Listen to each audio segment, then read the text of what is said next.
قربان ہے، حرمت قرآن پر جان بھی قربان ہے۔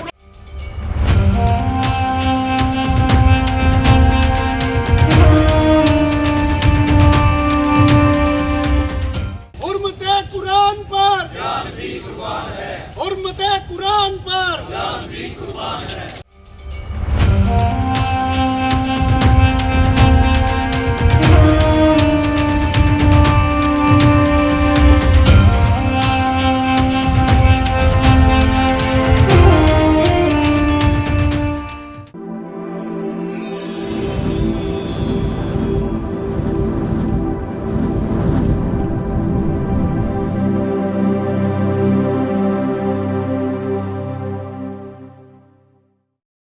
جناب سجاد حسین سندر صاحب سے گزارش ہے وہ تشریف لائیں اور اپنے خیالات کا اظہار کریں، بھرپور استقبال کیجیے گا۔ اس پہ صرف ایک ہی بات گوش گزار کروں گا، کیا کسی کتاب کی توہین ممکن ہے؟ کیا کسی بھی کتاب کی کو جا کے آسمانی اور الہامی ہو؟ ہماری تو تربیت یہ ہے، ہمارا تو مزاج یہ ہے، ہماری تو قوم یہ ہے کہ ہمارے ہاں تو تصور بھی نہیں ہے کہ کسی بھی کتاب کی توہین کا ہم سوچیں۔ ہمارا تو یہ مزاج ہے، تو ہم نے یہی بتانا ہے دنیا کو، سب کو، کہ ممکن ہی نہیں ہے ہمارے ہاں کہ ہم کسی بھی کتاب کی، اور یہ آپ کا اور ہمارا ایمان کا حصہ ہے، آپ بہتر سمجھ رہے ہیں میں کیا کہہ رہا ہوں۔ ہم تو کتاب کو فرش پہ نہیں رکھتے، کوئی بھی کتاب ہو کہ کجا الہامی اور آسمانی کتابیں ہوں۔ تو میرا آپ کے احساسات جذبات اپنی جگہ، تو میرا تو ایک ہی سوال ہے ساری دنیا سے، کیا کسی کتاب کی توہین ہو بھی سکتی ہے؟ تو اس کی کیسے ہو سکتی ہے؟ ممکن ہی نہیں ہے، ممکن ہی نہیں ہے جی کوئی توہین کرے اور نہ ہم کرنے دیں گے۔ تو یہ ہمارا تربیت ہے، یہ ہماری پکچر ہے جو ہم نے بتانی ہے، جو ہمارے سامنے ہے، جو دنیا کو بتانی ہے۔ احتجاج اپنی جگہ، جذبات اپنی جگہ ہونے بھی چاہیے، ہمارا ایمان کا حصہ ہے۔ تو میں اس مرحلے پہ تمام بار کا شکر گزار ہوں، آپ نے ہمیں یاد رکھا اپنے دکھ کی گھڑی میں، اور انشاءاللہ ملاقات بھی رہے گی۔ شکر گزار، تھینک یو۔ جرت اگر قوموں کو پیدا کی ہماری مقدس کتاب کی بے حرمتی کی، تو اس میں شاید قصوروار ہم لوگ ہیں۔ فرقہ بندی اور ذاتوں سے نکل کر آگے دیکھنا ہے۔ میں ڈسٹرکٹ بار ایسوسی ایشن کو آج خراج تحسین پیش کرنا چاہتا ہوں کہ اتنی گھٹن کی ماحول میں جب حق بات کہنا سیدھا جرم بن چکا ہے، پاکستان میں حق کا ساتھ دینا جرم بن چکا ہے، تو انہوں نے حق بات کے لیے ہم لوگوں کو اکٹھا کیا۔ یہ جو تعداد کم ہے نا صدر صاحب، یہ سچی بات ہے کہ جو ماضی قریب میں ہم سے ہمارا آئینی اور دستوری حق چھینا گیا کہ رول آف لا کے ذریعے حکمرانی عوام کی ہوگی، اس کی مثالیں آپ کو معاشرے میں نظر آ رہی ہیں، اور یہ سب سے بڑی مثال ہے۔ لوگوں کی کوئی دلچسپی نہیں اس ملک میں، آپ وکلا زندہ ہیں، آپ میں زندگی کی رمق باقی ہے، باقی سب لوگ سلمان کھوکھر صاحب عدم دلچسپی کا شکار ہو چکے ہیں۔ کسی تاجر کو کوئی ضرورت نہیں کہ اپنی جان جوکھم میں ڈال کر، اپنے بچوں کو امتحان میں ڈال کر کسی پاکیزہ مشن کے لیے باہر نکلے۔ انہوں نے 72 سالوں میں یہ دیکھ لیا کہ حق کی آواز کو ایسے دبایا جاتا ہے جس طرح آج پاکستان میں جمہوری طاقتوں کو دبایا گیا ہے۔ ہم سب مجرم ہیں۔ محمد علی جناح کے یہ ملک میں 1973 کا دستور جب نافذ ہو گیا، کیا کیا ہے آج انہوں نے؟ کوئی آواز حق کی بلند کرتا ہے، کوئی کہتا ہے دستور کے مطابق زندگی گزارنی چاہیے، ضابطے کے مطابق زندگی گزارنی چاہیے، بغیر کسی وجہ سے وہ پابند سلاسل ہوتا ہے۔ اور دنیا کی تاریخ میں بنگلہ دیش کی مثال کے بعد عورتوں کی تذلیل پاکستان میں دوبارہ ملتی ہے۔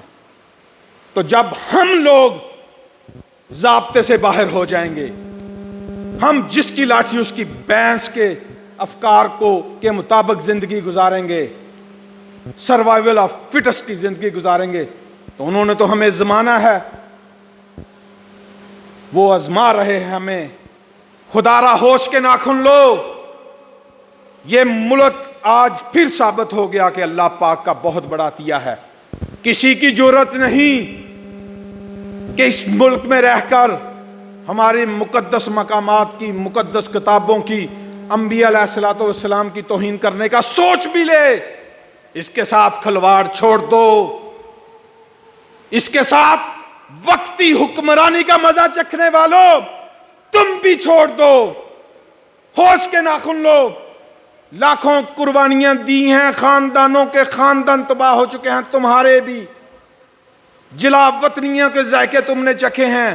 ان کو سمجھا دو کہ سائنس اور ٹیکنالوجی کی دنیا ہے، طب اور جراحت نے اپنی منزلیں بہت دور تک فتح کر لی ہیں، تم نے آج بھی بندوق ہم پہ تان لی ہے، اپنوں پہ تانی ہوئی ہے۔ یہاں پر 5 سال حقیقی جمہوری نظام نافذ ہونے دیں، کسی کی جرأت نہیں ہوگی، سیدھی بات ہے، کسی کی جرأت نہیں ہوگی۔ وہ عدالت کا جج جو اجازت دیتا ہے وہ 100 دفعہ سوچے گا۔ اگر آپ کا ایک وکیل یو این او میں محمد مصطفیٰ کی حرمت کا مقدمہ جیت کر آتا ہے کیونکہ وہ بندہ بے داغ تھا، اور یہاں سے لیڈر پیدا ہوں گے جو جرأت مند ہوں گے، جو باروب ہوں گے، جو باکردار ہوں گے۔ اس پروسیس کو خدا را چلنے دو۔ دنیا نے ایک طریقہ حکمرانی طے کیا ہے۔ مختصر آخری بات کرتا ہوں، ساری ترقیوں کے بعد، ارتقائی منازل کو طے کرنے کے بعد کہ جمہوری طرز حکومت کے بعد ہی لوگوں کی زندگیوں میں سکون آئے گا، امن آئے گی، خوشحالی آئے گی۔ اور آج آپ لوگ کیا کر رہے ہو ہمارے ساتھ کہ ہمارا ہر صاحب ثروت اس مقدس سرزمین سے سویڈن جانا چاہتا ہے، ناروے جانا چاہتا ہے۔ ہمارے بچوں کی، ہائیلی کوالیفائڈ بچوں کی ایک ہی منزل ہے کہ ہم انہی ممالک میں چلے جائیں جن کے خلاف قرارداد مذمت پیش کر رہے ہیں۔ ہمیں آپ نے ڈبل مائنڈڈ بنا دیا ہے، منافقت کی نہج پہ زندگی گزارنے پہ مجبور کر دیا ہے۔ اقبال کے افکار کے مطابق آپ نے ہمیں نہیں چلنے دیا، ذوالفقار علی بھٹو کے افکار کے مطابق نہیں چلنے دیا۔ آپ لوگ، اللہ آپ کا اور ہم کا حامی و ناصر ہو۔ صرف رول آف لا رکاوٹ ہے، صرف جمہوری طرز حکومت آج قائم ہو جائے، ہم ساری دنیا میں معزز ہوں گے۔ بڑی مہربانی، بہت شکریہ۔ ہماری جان بھی حرمت رسول پر قربان ہے۔ ہماری بار چند لوگ بھی آئے ہیں، میں ان سب کو خراج تحسین پیش کرتا ہوں۔ اللہ پاک کی ذات اس ملک کو ان بلاؤں سے محفوظ رکھے، ان نام نہاد طاقتوروں سے محفوظ رکھے جن کی سوئٹزرلینڈ، بیلجیم میں ان کے یار بزنس ہیں، جزیرے ہیں، آسٹریلیا میں جزیرے ہیں، جو ایک لمحہ کے لیے انہوں نے آ کر کہا ہے کہ ہمارے نہیں ہیں۔ ان کے سارے بچے جو آج ہمیں پابند سلاسل کر رہے ہیں، ان کے سارے بچے بیلجیم، سویڈن، ناروے میں رہ رہے ہیں۔ بہت مہربانی، اللہ پاک کی ذات ہم کو بعمل پاکستانی بنائے اور ان بلاؤں سے ہمارا چھٹکارا ہو۔ بڑی مہربانی۔ عزیزان من، جب تک ہم کردار کی مضبوطی سے مسلم امہ کو مضبوط نہیں کریں گے تب تک یہ واقعات ہوتے رہیں گے۔ جب تک ہمارا کردار مضبوط تھا، فرشتے بھی ہماری نصرت کے لیے آسمان سے تشریف لاتے تھے۔ ہمارا ایمان مضبوط تھا تو ہمیں گھوڑے دریا میں ڈالنے سے بھی کوئی قوت روک نہیں سکتی تھی، اور بے شمار وسائل سے سرشار فارس کی حکومت جو اس وقت سپر پاور تھی، وہ ان 12,000 کا مقابلہ کرنے سے قاصر تھی. وہ قلعے چھوڑ کے بھاگ جاتے تھے کیونکہ ان کے دل میں اللہ کریم نے ہمارے کردار کا خوف بٹھایا ہوا تھا. اب ہم اپنا کردار چھوڑ چکے, ہم اپنی صالحین کی روایات کو چھوڑ چکے. اب وہ ہمارے ضمیر کو جھنجھوڑنے کے لیے یہ واقعات رونما کرتے ہیں. اللہ کریم ہم پہ اپنا کرم فرمائے, اللہ کریم ہمیں ہدایت عطا فرمائے, ہمیں کردار پیش کرنے کی توفیق عطا فرمائے. جب ہم نے کردار پیش کیا تو انشاءاللہ یہ واقعات نہیں ہوں گے کہ یہ دیکھنا پڑے گا کہ یہ واقعات رکیں گے کیسے. احتجاج سے, تقاریر سے تو یہ نہیں رکیں گے. وہ ایک شاعر نے فرمایا نا کہ ہے جرم ضعیفی کی سزا مرگ مفاجات. جب تک ہمارا ہاتھ بھیک مانگتا رہے گا, جب تک ہم اپنا کردار پیش نہیں کریں گے, جب تک ہم اپنا ایمان مضبوط نہیں کریں گے, یہ واقعات ہوتے رہیں گے. ہم احتجاج کرتے رہیں گے, ہم مذمتیں کرتے رہیں گے. لیکن ایک چیز اٹل حقیقت ہے, نہ اللہ کریم کے دین کو کوئی خطرہ ہے, نہ اللہ کریم کے کلام کو کوئی خطرہ ہے, نہ قرآن حکیم کی حرمت کو کوئی خطرہ ہے. خطرہ ہے تو وہ ہمیں ہے, کیونکہ اگر ہم نے یہ کردار پیش نہ کیا, اگر ہم انسان نہ بنے, اگر ہم نے دینی تعلیمات پہ عمل پیرا ہو کے اپنے کردار کی پختگی کو حاصل نہ کیا, تو ہم صفحہ ہستی سے مٹ جائیں گے. کیونکہ اس کی بے شمار مثالیں ہیں. اللہ کریم قومیں تبدیل فرما دیتے ہیں. اللہ کریم ان قوموں کو جن کے پاس قوت ہوتی ہے انہیں ایمان کی روشنی عطا فرما کے پھر مسلط کر دیتے ہیں. دین ہمیشہ سر بلند رہے گا, قرآن ہمیشہ سر بلند رہے گا. اگر سر نگو ہوں گے تو وہ ہم نہیں ہونا ہے, اور وہ اپنے کردار کی وجہ سے ہونا ہے. اللہ کریم ہم پہ اپنا کرم فرمائے, اللہ کریم ہمیں ہدایت یافتہ بنائے, اللہ کریم ہمیں قرآنی تعلیمات پہ عمل پیرا ہونے کی توفیق عطا فرمائے, اللہ کریم ہمیں جہاد کا جذبہ عطا فرمائے, اللہ کریم ہم پہ رحم فرمائے. اس کے لیے میں ملتمس ہوں بار ایسوسیشن کے پلیٹ فارم سے کہ آئیں آج ہم یہ تہیہ کریں کہ ہمارا آئین یہ کہتا ہے کہ حکومت اللہ کی طرف سے عطا کی جائے گی اور اللہ کی امانت کے طور پہ یہ حکومت استعمال کی جائے گی, اور کوئی قانون اسلامی تعلیمات کے خلاف نہیں بنایا جائے گا. آئیں آج ہم یہ تہیہ کریں کہ آئین کی بالادستی کے لیے ہم ہر ممکن کوشش کریں گے. آئین اور قانون کی بالادستی کے لیے ہم اپنی تمام تر قوتیں اور کاوشیں بروئے کار لائیں گے, اور جو آئین کے مخالف لوگ ہیں ان کی سرکوبی کے لیے بھی اپنا کردار ادا کریں گے. انتہائی مشکور ہوں, حضرت علامہ کے اس شعر پہ اجازت کا خواستگار ہوں جو کھوکھر صاحب نے بھی فرمایا کہ قوت عشق سے ہر پست کو بالا کر دے, قوت عشق سے ہر پست کو بالا کر دے, دہر میں اس میں محمد سے اجالا کر دے. پاکستان زندہ باد, بار ایسوسیشنز پائندہ آباد, اسلام زندہ باد. بہت شکریہ. یہ تو آپ کے علم میں ہوگا کہ UN سے وزیر اعظم عمران خان یہ بات تسلیم کروا چکے تھے, حضرت صلی اللہ علیہ وسلم کی شان میں کوئی گستاخی نہیں ہوگی اور قانوناً منع ہوگا. پورے ممالک کو ہدایت کر دی گئی جو UN کے ممبران تھے.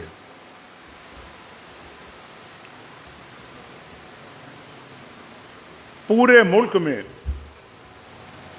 ہر مسلمان کا سینہ چھلنی ضرور ہوا اس واقعہ سے, اس سانحہ سے.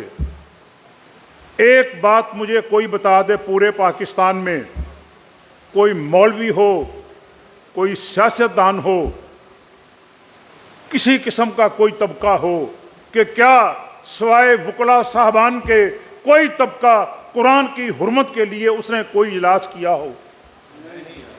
سوائے وکلاء کے کسی نے ریلی بھی نکالی ہو؟ بے شک ہم یہاں سے ڈسٹرکٹ کورٹ تک بھی جائیں, اس پر کوئی آواز وکلاء کے علاوہ کسی نے بھی اٹھائی ہو؟ کسی انجمن نے, تاجروں کی کسی انجمن نے, کسی پارلیمنٹ نے, کسی سینٹ نے, کسی عدالت نے, کسی نے بھی نہیں اٹھائی. یہ اعزاز ہمیشہ پاکستان میں وکلاء کو رہا ہے کہ اگر کسی ڈکٹیٹر سے جان چھڑانا ہو تو وکلاء, اگر محمد کی حرمت کا صدقہ دینا ہو تو وکلاء, اگر قرآن کے ایشو پر آ کر اجلاس کرنا ہو تو وکلاء. باقی کیا مر گئے ہیں سارے؟ کیا ان کو مسلمان بھاؤں نے نہیں جنا؟ کیا ان کی کوکھیں بانجھ ہو چکی ہیں جو مسلمان پیدا کرتی تھیں. کیا افسوسناک واقعہ ہے. جہاد ہم نے دیکھ لیا، یا ہمارے ہمسائے میں جہاد ہوتا رہا، کتنے سال جہاد رہا، ارب پتی ہو گئے لوگ اس جہاد سے. ٹرکوں کے ٹرک ڈالروں کے آتے رہے جہاد کے نام پر. کوئی لے کے ادھر چلا گیا، کوئی ادھر چلا گیا، کوئی ادھر چلا گیا، اور اپنے نام کی کتابیں لکھوائیں. یہ جہاد بھی ہم نے دیکھ لیے ہیں. آؤ آج سے ارادہ کریں. میں آپ کو بتاتا ہوں کہ کس طرح مسلمان اپنی حرمت کو قائم رکھ سکتا ہے. ہم قرآن پڑھتے ہیں، ناظرہ پڑھتے ہیں، اس کے بعد بچے کو قرآن حفظ کراتے ہیں. الشریعہ ماہنامہ زاہد الراشدی صاحب کا جو ہے، اس میں مولانا رؤوف صاحب کا ایک مضمون تھا کہ 95% حفاظ کرام قرآن بھول جاتے ہیں. جو قرآن حفظ کرتے ہیں 95% حفاظ جو ہیں قرآن بھول جاتے ہیں. صرف ان کو یاد رہ جاتا ہے جنہوں نے تراویح پڑھانی ہو، یا تراویح پڑھانے والے کو لقمہ دینا ہو، یا جو کسی مدرسے میں حفظ قرآن کی کلاسز جو ہے وہ لیتا ہو. کیا آپ اپنی اولاد، ہم تو اب کیا کریں گے؟ آپ کیا میں کیا چلیں پریزیڈنٹ صاحب تو جہاد کر لیں گے، ان کے پاس ہیں چیزیں جہاد کرنے والی، ہمارے پاس تو نہیں ہے وہ چیزیں جہاد کرنے والی. ایک چیز، جس نے قرآن کو ترجمے کے ساتھ پڑھا، جس نے قرآن کو ترجمے کے ساتھ پڑھ کے سمجھا، انسان وہی بنا. 14 طبق روشن ہوئے اس پر، کائنات اس کے سامنے آ جاتی ہے. پوری کائنات قطار اندر قطار اس انسان کے سامنے کھڑی ہوتی ہے جو قرآن ترجمے کے ساتھ پڑھتا ہے. قرآن کہتا ہے فما یکذبک بعد بالدین، یہ دین تو مکمل ہو گیا، اور اس دین کو کون جھٹلائے گا؟ کیوں یہی ترجمہ ہے نا جی اس کا. اس کو کون جھٹلائے گا؟ اس کو جھٹلائے گا جو یتیم کو دھکے دے گا، اور جو مسکین کو کھانا نہیں کھلائے گا، اور جس پر احسان کرے گا لوگوں کو بتاتا پھرے گا. یہ لوگ دین کی نفی کریں گے. پتہ نہیں ہم کہاں پر. اگر یہ چیز ترجمے کے ساتھ پڑھی ہو تو پھر پتہ چلے. اب جہاد علمی کرنا پڑے گا. تلوار والا ہم نے کر لیا، پیسے بہت کما لیے اس میں، لوگوں نے حکومتیں بھی کی. جہاد اس وقت تک پوری دنیا میں، یہ میں دوبارہ عرض کروں گا، بات کو غور سے سنیں، جو اقبال نے کی تھی وہ آپ سے کرنے لگا ہوں. جب تک پیارے نبی محمد اکرم صلی اللہ علیہ وسلم کی تعلیمات پوری دنیا میں لوگوں تک نہیں پہنچتی، اور جب تک ان کے نام کا پوری دنیا پر غلبہ نہیں ہوتا، پوری دنیا پر جب تک اس میں محمد کا غلبہ نہیں ہوتا، تب تک اس طرح کے واقعات بھی ہوتے رہیں گے، اور تم مظلوم بھی رہو گے، مسکین بھی رہو گے، مقروض بھی رہو گے، عدم استحکام کا شکار بھی رہو گے. اقبال نے کیا بتایا کہ اے اقبال ہمیں وہ نسخہ بتا کہ تو نے کہا ہے کہ محمد دہر میں اس میں محمد کا اجالا ہو سکتا ہے. پہلی بات تو یہ کہ کیا یہ کام ہو بھی سکتا ہے کہ نہیں؟ اقبال کہتا ہے کہ ہاں ہو سکتا ہے، دہر میں اس میں محمد کا اجالا ہو سکتا ہے. قوت عشق سے پوری یقین کے ساتھ ایک کام کرنا ہے. وہ کام کیا ہے؟ وہ کام یہ ہے کہ قوت عشق سے ہر پست کو بالا کر دے، دہر میں اس میں محمد سے اجالا کر دے.